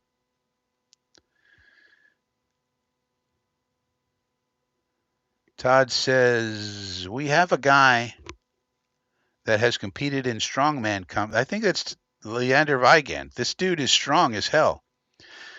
I don't know if he competed in the strongman competition, but he has long arms, and he put up like a crazy amount of reps on the, when they're doing those on the bench. He put up a crazy number. So this dude is strong. Like, this is what I'm saying. Leander Weigand is really interesting to see if he could possibly make it. Now, who knows? But it'd be a nice story. Maybe he could be the latest international guy to come over. Those are always fun. But he's super strong, this dude. Super strong. That's his thing. And he was coached by Joe Thomas over in Europe, the Hall of Fame lineman. So there's some interesting things about this Wygant guy. This is why I'm highlighting him. He had good coaching over in Europe. He was an all-star in the European League of Football, ELF, that nobody wants to watch. I tried to watch it. It's unwatchable. But anyway, he was an all-star. Made the all-star team, so that's good. He got coached by Joe Thomas, a Hall of Fame lineman. That's good. And he's very strong. And on top of all that, he spent 1 year at UCF, which is where I work here in Central Florida. So he has a tie to my school here. He did play college ball for a year. I'm not sure exactly what his story was, why he left and all. But he did play, in American college football. So got that. And he's super strong. So he has some interesting things about him. So I say that's one thing to watch in the preseason. Can this guy do it? Be a nice story and maybe a nice find, Hi, karate. Still confused about the B. Stevens deal. Yeah, I explained it, right? I mean, it's not only what we did. It'd be one thing if we signed Brandon Stevens to a $4 million deal, 1 year, and, all right, yeah, that would be fine. Take a flyer. But we made a major commitment to this man. 3-year deal, $36 million. Now, not all of that's guaranteed, but still, that's a pretty big deal. And when you combine the opportunity cost, I mean, that signing cost us a draft pick. Why in God's name would you do that when you could have had 3 decent players on the roster to help you spread the talent out on the roster for the same amount of money, 3 for 1, and got an extra draft pick? We probably would have gotten either a 4th or 5th round pick, a comp pick, based on all the formulas and stuff. That Brandon Stevens deal canceled out basically the Kinlaw deal. Javon Kinlaw got a huge deal from the Commanders, I think. And that would have netted us, I think, a 4th round pick. But the Brandon Stevens deal basically canceled it out. So we basically gave up a 4th round pick to sign this guy. And we could have had 2 other players. Instead of having 1 player, we could have had 3 players to spread amongst the roster. And we would have been much better off. But so this kid better be good. They better know how to coach him. Glenn and Wilkes are going to coach him up. And Dre Bly, who has coached 1 year in the NFL. He's going to do it. Oh. Meanwhile, you're telling me the Ravens gave up on him. The Baltimore Ravens he came from. And they said, no, thank you. And, we're going to make something out of it. They could. So the Baltimore Ravens couldn't make it happen with this kid. And by all accounts, he's a great guy. If you learn about him, you'll love him. He works like a maniac. He loves to tackle and all this stuff. So we're going to like him as a person as we get to know him. We will. And he's super athletic and he's fast and all. But even with that, the Baltimore Ravens couldn't make it work with him. And he got picked on. And it's sort of the same situation here. They have Marlon Humphrey over there. We have Sauce Gardner over here. Teams are going to go, let's throw at whoever Stevens is covering. So the same thing that they have with Marlon Humphrey, one of the best corners. We have Sauce Gardner. The teams are going to go, well, we're not going to throw at Sauce Gardner. Let's throw at this other guy. Same thing they said in Baltimore. We're not going to throw at Marlon Humphrey. Let's throw at this guy. So I don't know what the hell that was all about. But on the other hand, if this coaching staff can turn him into a Pro Bowler, well, then he's worth $12 million. I still think it's weird. We could have improved the team in 3 different spots and gotten a 4th round pick. Instead, we have Brandon Stevens. Oy.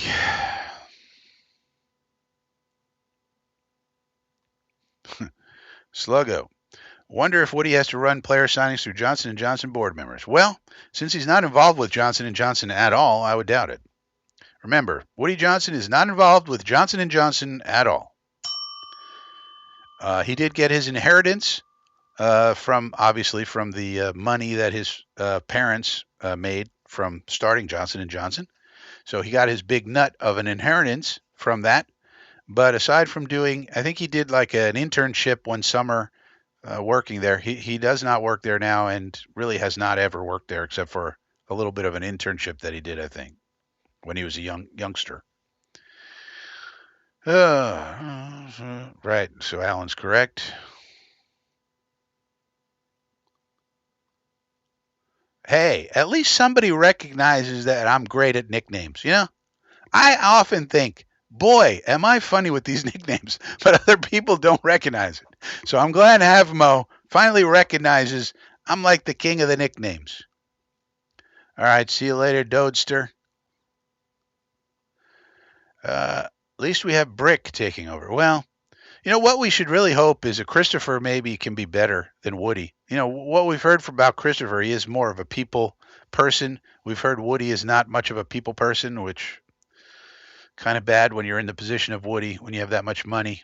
You kind of need to understand people, not just spreadsheets and things like that. Uh, but maybe Christopher can be better. I don't know. I mean, even Aaron Rodgers said that Christopher Johnson's going to be a friend of his for life. Somebody as prickly as Aaron Rodgers, and he doesn't really like a Woody that much. Sturdy German, the sturdy German, yeah. Yeah, this is what I'm saying, JoJo. I mean, these are the Ravens. They're a Super Bowl team. I got news for you guys. The Super Bowl teams this year, guess who they are? The Ravens from the AFC. The Ravens, the Bills, and the Chiefs. That's it.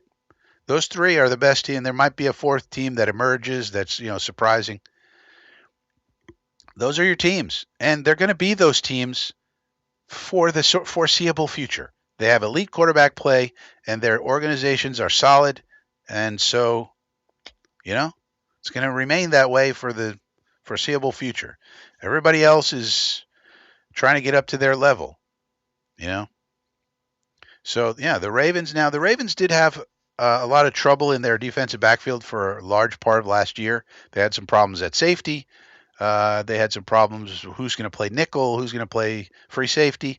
And the first half of the year, their defensive backfield passing defense wasn't very good, but then they straightened it out like a good team does. And like a good coach, Harbaugh figured it out, made some adjustments, put this guy over here, take Kyle Hamilton, do this with him, do that, and they figured it out. But a constant all the way through, Brandon Stevens was a starter, played all the games, and did not have a good year.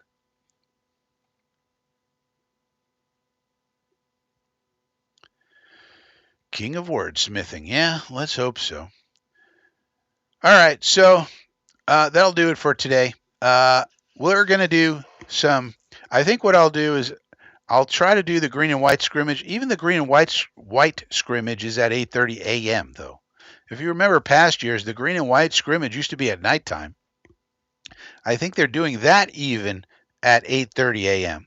But I think what I'll do is I'll do a live stream of it. It's not on television. They never televise it.